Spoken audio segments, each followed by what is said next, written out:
Hi, I'm Zoe. This is Frag, breaking down the giants in our personal lives. Hi, Zoe. Welcome to episode number 22. I want to do something different this time. Let's talk about the battle against burnout.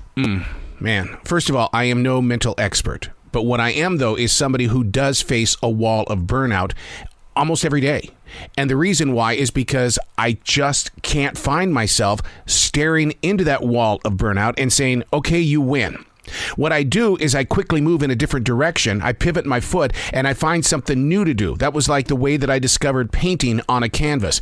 It came because I was getting burned out with my daily writing. When you do it every single day over and over again, and this was during the early days of my writing. It was in 1997. All of a sudden, I was starting to turn my doodles into these beautiful paintings, and then it went to canvas. And after the canvas, all of a sudden it was like, you're done.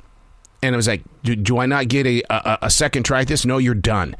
You are burned out. And that has happened to me in so many different areas of this life and this path that I'm on. It's like I go so far and then all of a sudden I hit that wall of burnout and it's like, you're done. Well, deal with it, right? Well, I'm going to deal with it by pivoting my foot and going a different direction. Evaluate your options. Discuss specific concerns. I think my biggest concern is based on my habits, my daily habits. I know what I'm supposed to do. I know how long it's going to take me. I know everything that's supposed to go into it. And let's just say you have a doctor's appointment, and that totally takes you off your normal path, your habit. It takes you away from it. Well, things don't go as long as you expected at the doctor, and all of a sudden you're home with a 3-hour window in front of you, and you're supposed to do something. Why not get back into what your normal routine is? And your brain is going, no, I discussed this with my inner self yesterday. I'm not going to do it, and I'm not going to put myself in a position where I could become burned out. And that's my concern. It's when I face that habit, that daily routine, and I know that I'm going to get knocked off my path because of something as simple as going to the doctor.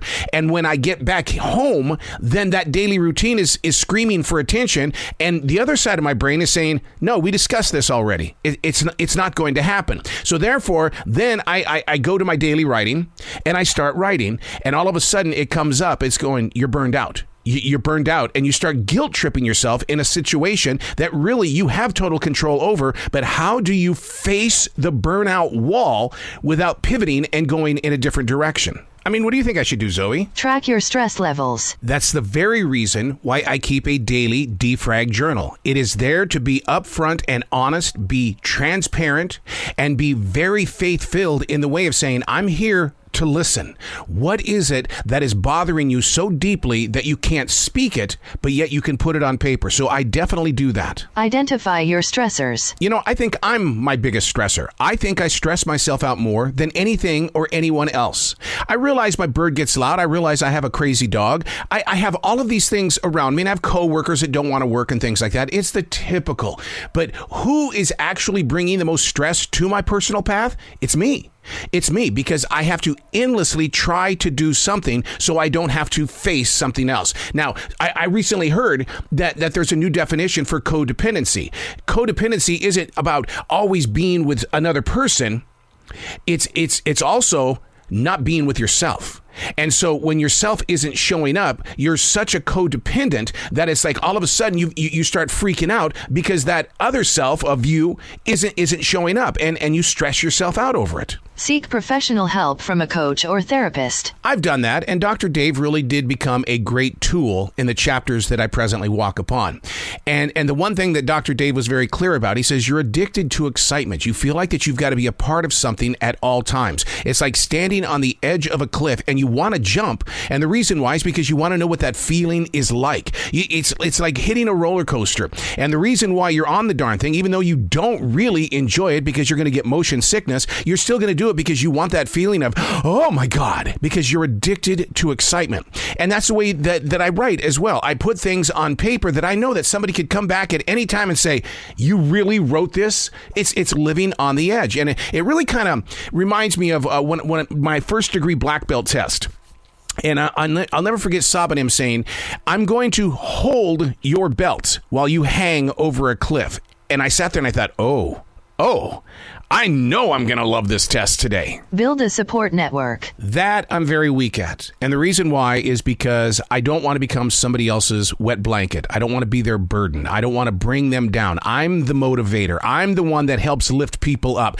I. You see what I mean? It's that codependency. Once again, I showed up. Good for you. I feel better today. But no. I don't want to be somebody else's burden. And when I feel down, I don't want to have to sit there and live out the emotions over and over again. And besides that, we live in a generation now.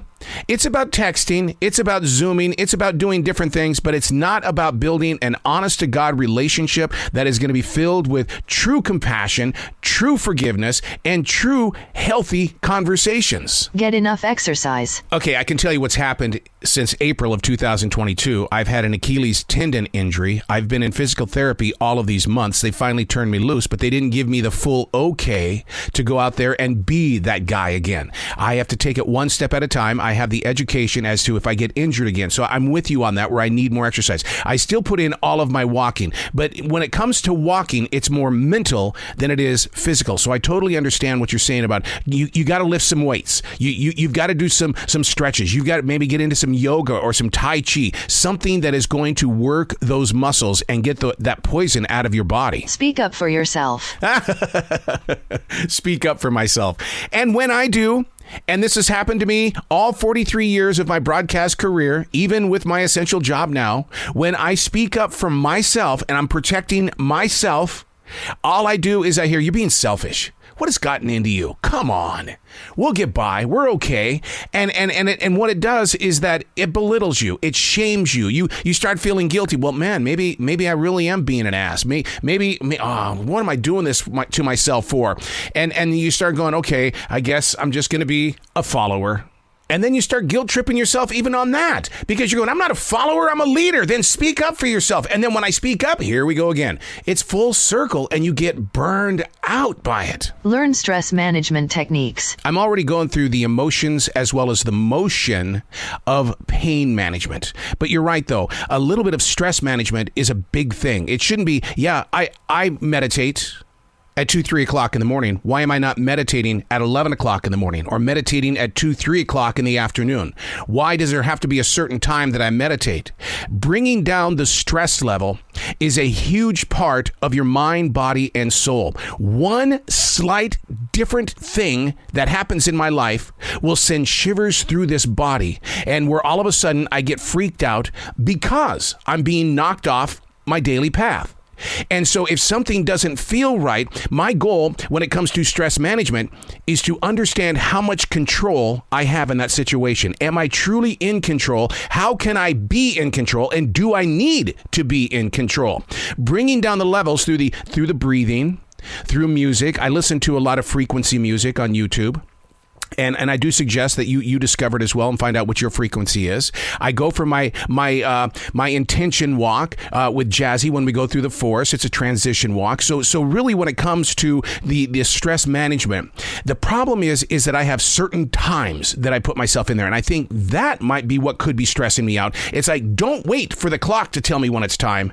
If you're feeling it in your body, go into that management period. Once a phase of stress or overwork has turned into burnout, it takes at least 11 weeks to recover from it. For most people, recovery from burnout takes anywhere from a year to several years. An active approach can help shorten this time as much as possible and alleviate common symptoms. And that's the very reason why I've created a Frag journal. It's not to go back into these journals and relive it over and over again. It's by placing the situation on a page where my eyes can see it, where my heart can feel it, and we can work it out in harmony.